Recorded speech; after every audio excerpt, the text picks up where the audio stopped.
Everyone in the village avoided the old house. They didn't talk about it openly. They didn't need to.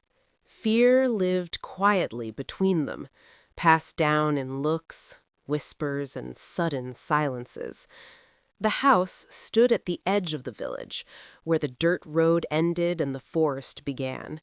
Its wooden walls had darkened with age, its roof sagged slightly under decades of rain and snow, and the windows always looked like they were watching.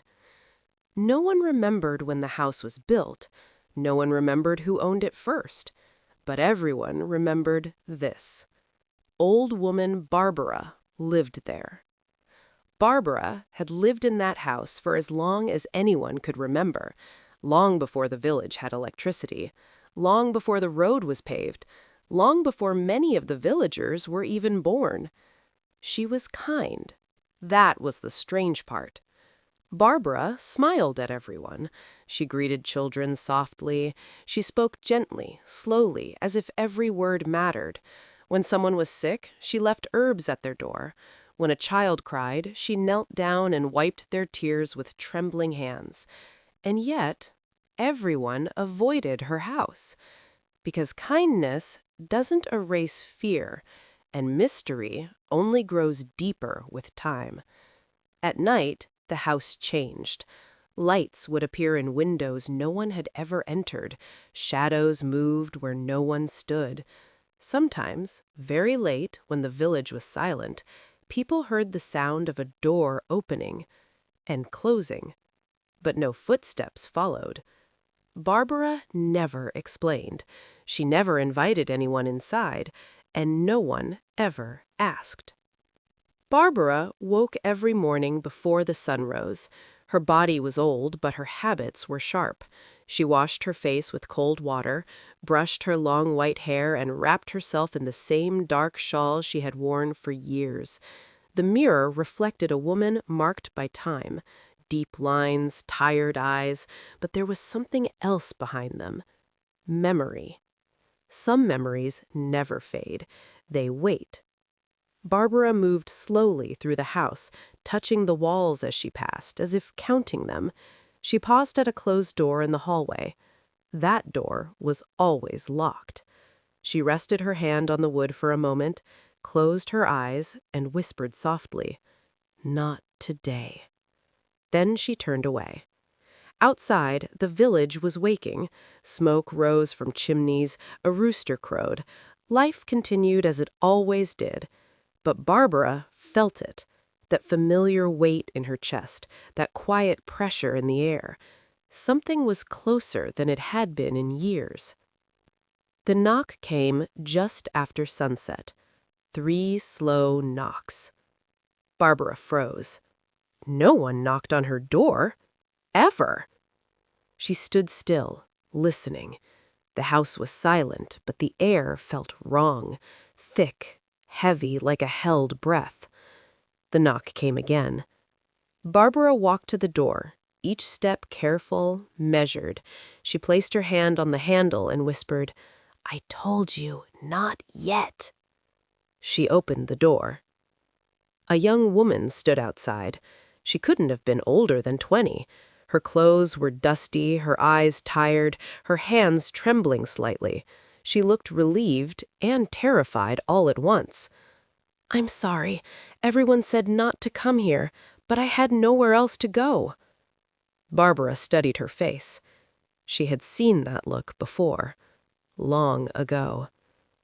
"You should leave," Barbara said gently. "I can't. Something followed me. It stopped when I reached your house." Barbara's heart sank. So it had begun again. Barbara stepped aside. "Come in," she said quietly. The door closed behind them. The house felt warmer inside than it should have. The air smelled faintly of herbs and old wood. The girl looked nervously. "I'm Anna," she said. Barbara nodded. "I know." Anna frowned. You do?" Barbara didn't answer. She poured tea with steady hands and placed the cup in front of Anna. "Drink," she said. "It will help." Anna hesitated, then obeyed. For a moment, there was silence. Then Anna spoke. "I hear whispers at night. They call my name. They promise things."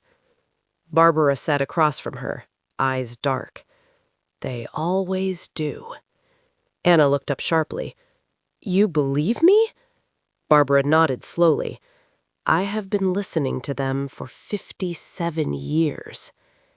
Barbara stood and walked down the hallway. Anna followed, heart pounding. They stopped in front of the locked door. "What's behind it?" Anna asked. Barbara placed her hand on the lock. "Everything the village is afraid of, and everything it forgot." She unlocked the door. Inside was a small room. Bare walls, no windows. The air felt colder, heavier. In the center of the room stood a wooden chair, and behind it, a mirror. Anna gasped. The mirror did not reflect the room. It reflected the forest and something standing just beyond the trees. Barbara closed her eyes. "I was young when it first spoke to me. It promised to protect the village, to take their fear and hide it. All it wanted was to be remembered." Anna's voice shook. "What did it take?" Barbara opened her eyes. "Everything else." The mirror trembled. The whispers grew louder. Barbara stepped forward. "Enough." The house groaned. The lights flickered. Shadows twisted along the walls. Anna screamed. Barbara grabbed her hand. "Listen to me," Barbara said urgently. "You must leave tonight. Go far. Never answer a voice that knows your name." "What about you?" Anna cried. Barbara smiled sadly.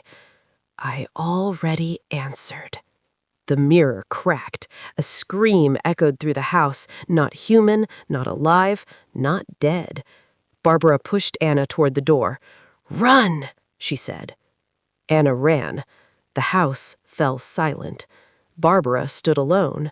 She looked at her reflection in the broken mirror and stepped forward. The door closed behind her. The villagers found the house empty the next morning. The door was open, the room was gone, the mirror was dust. Barbara was never seen again, but the whispers stopped. And sometimes, late at night, when the village is quiet, people say they hear a gentle voice in the wind, warning them.